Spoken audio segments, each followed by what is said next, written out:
Bengali টিউশনে তোমাদের সকলকে স্বাগত। আমি শুভময়। আজ আমরা অতুল প্রসাদ সেনের লেখা ভারত সঙ্গীত নামক একটি কবিতা আলোচনা করব। তোমরা যারা সিবিএসসির ক্লাস 7-এ পড়ছো তাদের জন্য এই কবিতাটি অবশ্যই পাঠ্য হিসেবে রয়েছে। চলো তাহলে এই কবিতাটা আমরা এখন শুরু করছি। এখানে তোমরা দেখতে পাচ্ছ যে ভারত সঙ্গীত কবিতার নাম লেখা রয়েছে এবং আমাদের কবির নাম অতুল প্রসাদ সেন সেটিও লেখা রয়েছে। আমরা এই কবিতা আলোচনার পূর্বে প্রথমে আগে কবি সম্বন্ধে সামান্য একটু জেনে নেব, তারপর আরও কিছু সংক্ষিপ্ত কথা যেগুলো না বললেই নয় সেগুলি একটু বলে নেব, তারপর কবিতা বিশ্লেষণ করে শেষে প্রশ্নোত্তর আলোচনা করব। চলো তাহলে আমরা আলোচনা শুরু করছি। প্রথমে দেখো, এখানে কবি পরিচিতি আমরা তুলে ধরেছি। রবীন্দ্র যুগেও গান রচনা করে যিনি প্রশংসা ও খ্যাতি অর্জন করেছিলেন তিনি হলেন অতুল প্রসাদ সেন। বাংলা ভাষাভাষী মানুষের কাছে তার পরিচয় সঙ্গীত ও সুরকার হিসাবে। তার গানগুলিকে প্রধানত 3 ভাগে ভাগ করা যায়: স্বদেশী সঙ্গীত, ভক্তিগীতি ও প্রেমের গান। অধুনা বাংলাদেশের রাজধানী ঢাকাতে 1871 খ্রিস্টাব্দের 20 অক্টোবর তার জন্ম হয়েছিল। পিতা রামপ্রসাদ সেন। বাল্যকালে পিতৃহীন হওয়ায় তার মাতামহ কালীনারায়ণ গুপ্তের কাছে তিনি প্রতিপালিত হন। তার গানের তীব্র ব্যাকুলতা, বিষাদ ও আন্তরিকতা শ্রোতাদের আজও গভীরভাবে মুগ্ধ করে। তার গানের সংখ্যা প্রায় 200টি। কয়েকটি গান ও গীতিগুঞ্জ গ্রন্থে তার গানগুলি সংকলিত হয়। 1934 খ্রিস্টাব্দে 26শে আগস্ট আমাদের এই কবির মৃত্যু হয়েছিল। এই কবিতাটি সম্পর্কে কিছু কথা আমরা বলে নেব। ভারত সঙ্গীত অতুল প্রসাদ সেনের একটি বিখ্যাত দেশাত্মবোধক গান। এই গানে ভারতের গৌরব, ঐতিহ্য, সংস্কৃতি ও জাতীয় চেতনার প্রশংসা করা হয়েছে। গানটি দেশপ্রেম ও জাতীয় ঐক্যের বার্তা বহন করে। স্বাধীনতা আন্দোলনের সময় তার দেশাত্মবোধক গানগুলি মানুষের মনে দেশপ্রেম জাগিয়ে তুলতে গুরুত্বপূর্ণ ভূমিকা পালন করছিল। এবারে আমরা মূল কবিতার আলোচনায় আসব। দেখো, কবিতাটি আমি পাঠ করছি। হও ধরমেতে ধীর, হও করমেতে বীর, হও উন্নত শির, নাহি ভয়, ভুলি ভেদাভেদ জ্ঞান, হও সবে আগুয়ান, সাথে আছে ভগবান, হবে জয়। এখানে কবি বলেছেন তোমরা হও ধর্মেতে অর্থাৎ ধর্মতে ধীর, ধীর মানে শান্ত, হও করমেতে বীর, কর্মতে তোমরা বীর হও মানে বলবান হও, হও উন্নত শির, শির মানে মস্তক বা মাথা, নাহি ভয় কোনো ভয় থাকবে না, ভুলি ভেদাভেদ জ্ঞান, হও সবে আগুয়ান, আগুয়ান বলতে এখানে এগিয়ে যাওয়া, আর ভেদাভেদ বলতে এখানে বৈষম্য বোধের কথা বলা হয়েছে, সাথে আছে ভগবান, হবে জয়।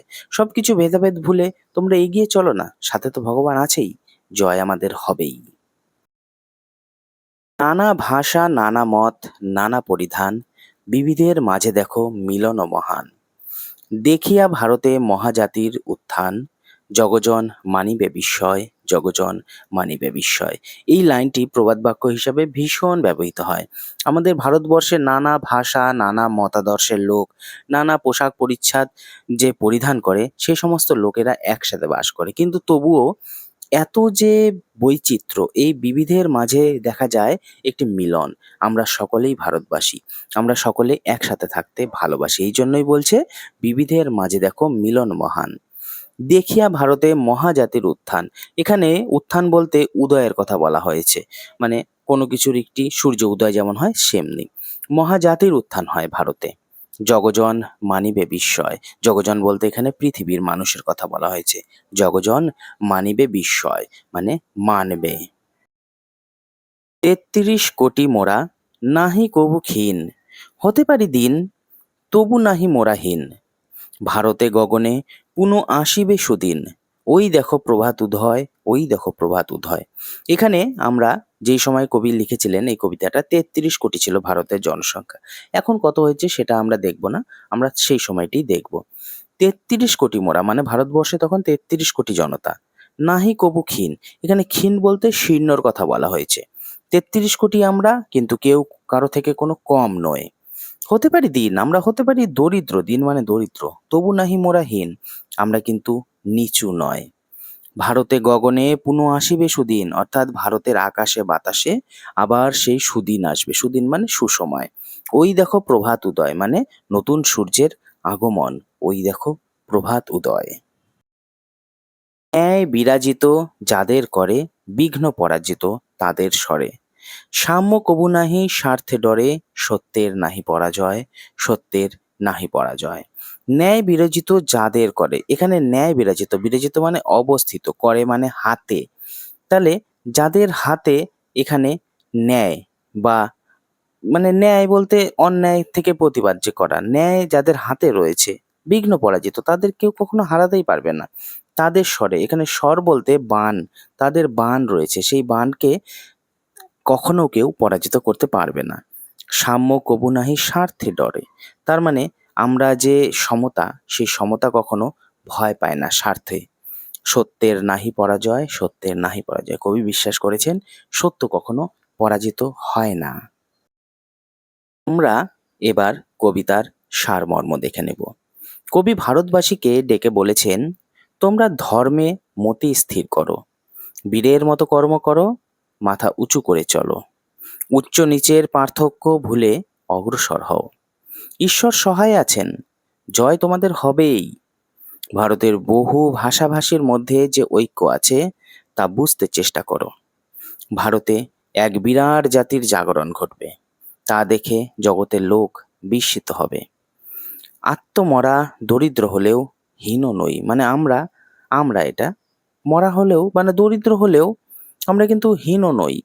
নতুন ভারতের আবির্ভাব লক্ষ্য করো, ন্যায় তোমাদের হাতেই আছে, তাই সব রকম বিপদ কেটে যাবে। তোমাদের মিলিত শক্তি বিদেশির স্বার্থ চক্রান্তকে ব্যর্থ করবে, সত্যের জয় হবেই। এবারে আমরা প্রশ্নোত্তর পর্বে ঢুকে যাব। দেখো, সঠিক উত্তরটি বেছে নিয়ে তাতে টিক চিহ্ন দাও। নানা ভাষা, নানা মত, নানা ড্যাশ, এখানে নানা কি হবে? নানা পরিধান। খ নাম্বার দেখো, ড্যাশ কোটি মোরা নাহি কভু ক্ষীণ, আমরা কত ছিলাম? আমরা 33 কোটি। 33 কোটি মোরা নহি কভু ক্ষীণ। গ নাম্বার, ন্যায় বিরজিত যাদের করে, বিঘ্ন পরাজিত তাদের ড্যাশ, তাদের কি? তাদের স্বরে। এবারে আমরা অতি সংক্ষিপ্ত প্রশ্নাবলীতে ঢুকে যাব, মানে এক কথায় যে প্রশ্ন উত্তর হয়। ভারত সঙ্গীত কবিতাটি কার লেখা? ভারত সঙ্গীত কবিতাটি অতুল প্রসাদ সেনের লেখা। এটা কি জাতীয় গান বা কবিতা? এটি জাতীয়তাবাদী বা দেশাত্মবোধক গান বা কবিতা। কবি কেন ভেদাভেদ জ্ঞান ভুলতে বলেছেন? ইংরেজ শাসকের কাছ থেকে স্বাধীনতা পেতে ভারতীয়দের ভেদাভেদ জ্ঞান ভুলে ঐক্যবদ্ধ হয়ে স্বাধীনতা লাভ করতে হবে, এই জন্য তিনি ভেদাভেদ জ্ঞান ভুলতে বলেছেন। ঘ নাম্বারটি দেখো, কবিতাটি লেখার সময় ভারতীয়দের জনসংখ্যা কত ছিল? কবিতাটি লেখার সময় ভারতের জনসংখ্যা ছিল মাত্র 33 কোটি। ভারতের বর্তমান জনসংখ্যা কত? ভারতের বর্তমান জনসংখ্যা আনুমানিক 140 কোটি, অর্থাৎ 1.40 বা 40 কোটি। আর একটু বড় প্রশ্ন দেখো, ভুলি ভেদাভেদ জ্ঞান হও সবে আগুয়ান।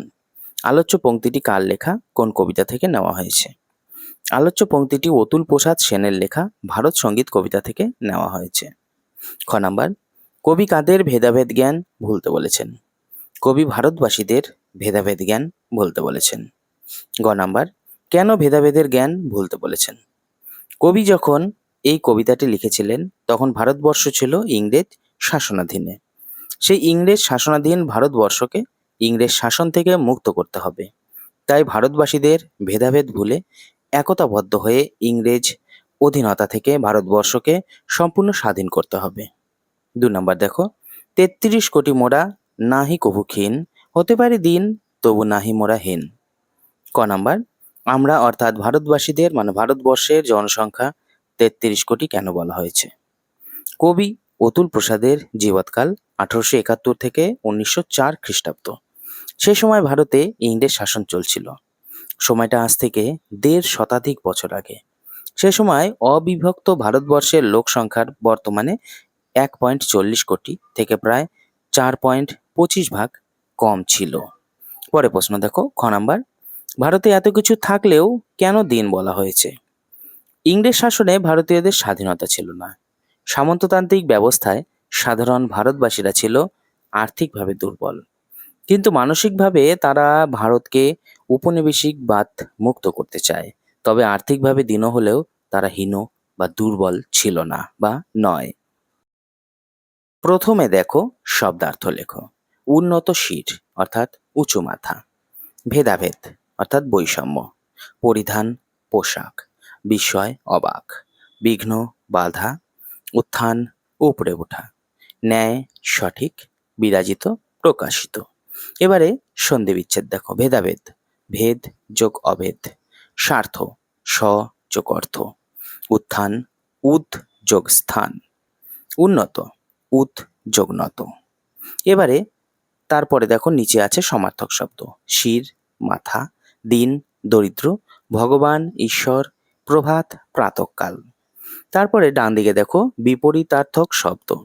সাম্য থেকে অসাম্য বা বৈষম্য, পরাজয় জয়, উদয় অস্ত, উত্থান পতন, সত্য মিথ্যা, স্বার্থ নিঃস্বার্থ, সুদিন দুর্দিন, ভয় সাহস, মহান হীন, ক্ষীণ স্থূল। Thank you so much. আমরা এই ভারত সঙ্গীত কবিতাটি আলোচনা করলাম। আমরা এরপরে অন্য কোনো কবিতা নিয়ে আলোচনা করব। আজ তাহলে এটুকুই।